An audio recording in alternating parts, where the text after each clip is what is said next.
रब ने दिया है जो सितम करने दिया है और रब ने दिया है जो सितम करने दिया है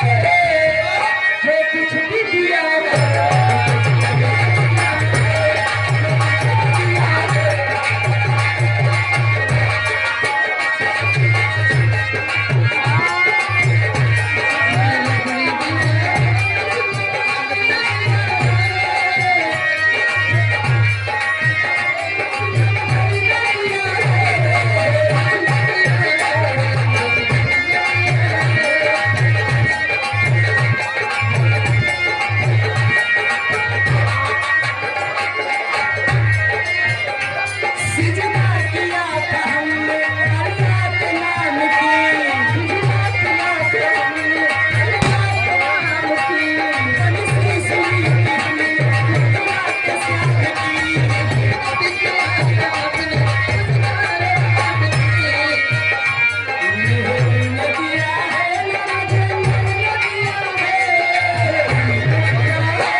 अपना नाम नहीं बताए हैं नाम आया श्री बाबा साहेब के गीत को ऊपर खुश होकर के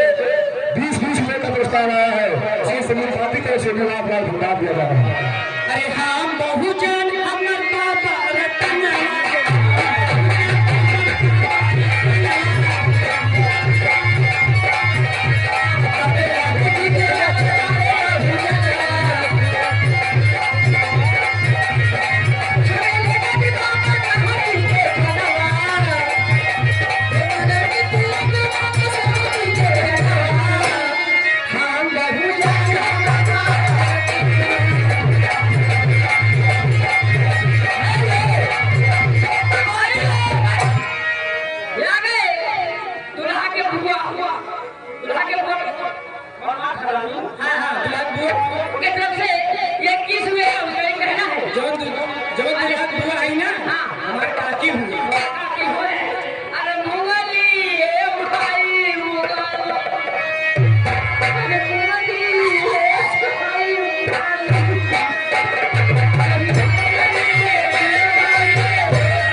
सखी से कहना है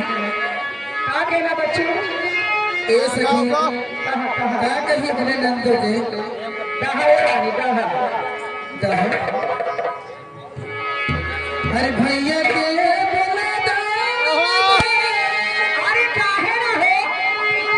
अरे उन्हें से काम दो अरे भैया के बोले दो अरे ताके ताके अरे भैया के पति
अरे सैया कैसे?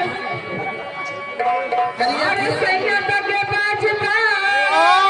तारे पलंगा तके बाजता पिछुआ झनकार सखी सजा